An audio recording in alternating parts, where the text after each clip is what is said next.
भाजपाइयों की नींद हराम हो गई है। सपने में राहुल गांधी दिख रहे हैं। भाजपा के नेता अपना सारा काम छोड़ चुके हैं। श्री राहुल गांधी की नाम की माला जप रहे हैं। छात्रों पर जो बर्बरता हुई, जो अत्याचार हुआ, उससे दुखी होकर श्री राहुल गांधी के नेतृत्व में कांग्रेस ने पीएम हाउस के सामने खड़े होकर विरोध जताया। 56 इंच की छाती है नेताजी की, लेकिन चेहरा दिखाने भी नहीं आए। बातचीत के लिए एक दूसरे नेताजी को भेजा, फिर पुलिस को भी भेज दिया। भाजपा सरकार के इशारे पे पुलिस ने जो व्यवहार श्री राहुल गांधी जी, श्रीमती प्रियंका गांधी जी और नेताओं के साथ किया, बेहद शर्मनाक।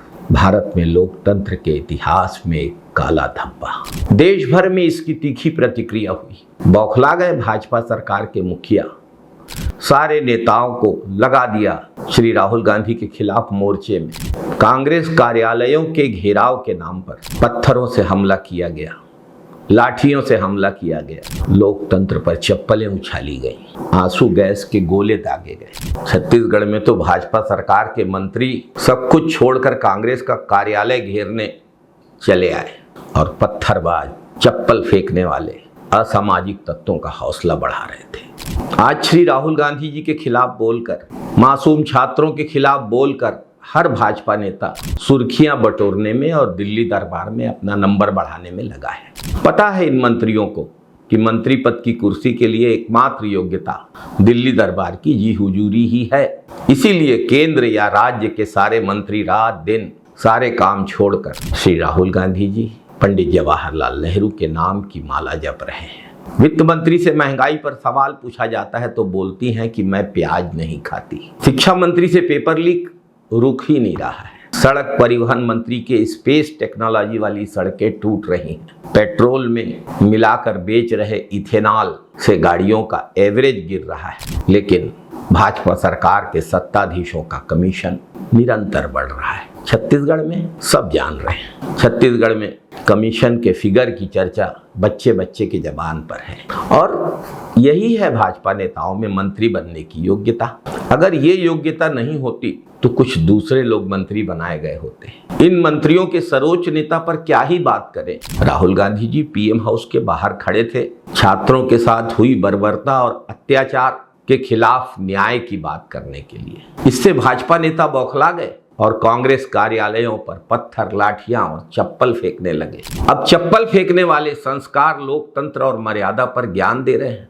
900 चूहे खाकर बिल्ली हज पर जा रही। मर्यादा पुरुषोत्तम भगवान राम के मंदिर से चढ़ावा और चंदा चोरी करने वाले लोग मर्यादा पर ज्ञान देंगे।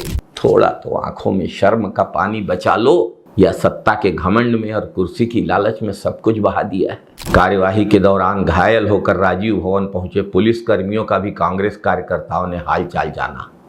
मानवीय संवेदना के साथ उनका सहयोग किया। कांग्रेस की लड़ाई किसी व्यक्ति से नहीं, अन्याय, अत्याचार, बर्बरता और दमन की राजनीति से है। और यही कांग्रेस के संस्कार है। नफरत नहीं, मानवता कांग्रेस की सबसे बड़ी ताकत है। भाजपाई गुंडों से हम कांग्रेसी डरने वाले नहीं हैं। स्पष्ट कहना चाहते हैं कि ईंट, पत्थर, चप्पल फेंकने से और गुंडागर्दी से न्याय और लोकतंत्र की आवाज को दबाया नहीं जा सकता, कांग्रेस को डराया नहीं जा सकता।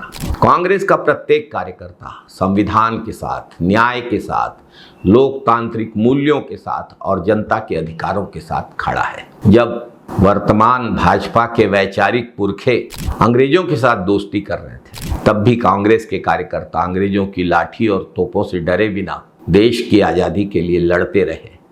और आज भी कांग्रेस आपके अत्याचारों के खिलाफ, आपकी बर्बरता के खिलाफ, आपकी हिंसा के खिलाफ लड़ रही है।